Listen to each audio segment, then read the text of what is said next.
Okay, over the weekend, Andre and I did 3 more rows, and we planted beets and carrots, and we planted onions, and I had a big video on it, and then I subsequently deleted it like an idiot, so here we are.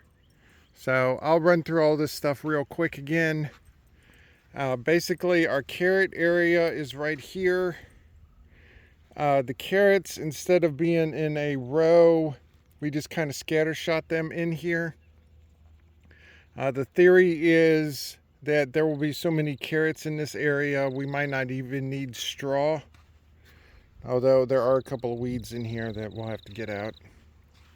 The beets, we have 3 lines of beets, just like we do with the garlic and with the onions over here. And so what we did was we also have 3 different kinds of beets here. Andrea likes to have her weird stuff, so not only do we have a traditional beet, we also have 2 other weird colors, which I can't remember off the top of my head right now. Andrea will probably complain at me about. Then we have all of our onions here, and our onions are done in our quarantine areas where we have the, if I remember right, we have the yellow Granax, which is here, and yellow Granax is the onion that is a Valdalia onion. But outside of Valdalia, Georgia, you cannot call it a Valdalia onion, so the actual onion name is yellow Granax. So we're going to try those. Then over here we have our Texas white onions, which is the same we did last year. Then here are the Texas Legend onions, which are similar to the Texas Super Sweets we did last year. And then finally we got the Red Creole onions, which is right here, and that's the same as we had last year. And then over here is our leeks, and that is the same leeks as we did last year. Then I need to come over here and I need to straighten this thing out. Hold on a second. Okay, as you can tell, we had some deer in here. Once the onions get to a spot that they are able to, sorry about that, I just put those in there because it looks like the deer or the rain got to them, one of the two. But the deer will come in and invade in and out a lot until the onions get up enough. Then the onions produce an odor that the deer don't like, and then hopefully they'll stay away. So I just wanted to do that while I was waiting for Andrea to get out here. But what we're going to do right now is this bed right here that we just formed last week. I'm going to take the middle buster and I'm going to cut down the center of it. And the purpose of that is so we can plant potatoes, so we don't have to build, or we don't have to dig a trench. We'll let the middle buster do it. So let me come over here. I'll show you the middle buster on the tractor itself. So the middle buster basically is just like a big plow.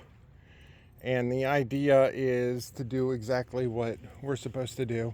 Although technically you're supposed to do it at the end of the season, not at the beginning. So we will do that. So I will hand the phone off to Andrea, and then we'll see if this is actually going to work.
Okay, don't know if Andrea said anything, but last year when I did the potato row, I used, I think it was a combination of the spade and the hoe and the rake, and I pretty much created this, except that took, I don't know, about an hour or so to do.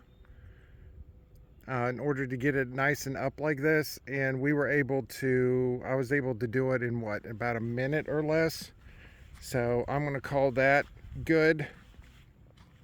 And so what we're going to do this afternoon is we're going to plant potatoes. We have enough potatoes that we had from last year, which is our Yukon Golds and our purple ones. I forget what they're called, but they're some sort of purple potato. Purple Majesty. And pretty much we're going to put them in. Andrea is going to verify the spacing, but that should take up about half the row or so. And then we're going to start planting them. The reason I want to start planting them is I did decide after a bunch of waffling that I'm going to plug in the irrigation system, and we have some more stuff on order that hopefully will be here maybe tomorrow or Friday. And so I want to keep the garlic, has a really good start to it, and I want to keep it up. So just in case it's not going to be raining enough over the next couple of months, I want to keep the garlic up and running.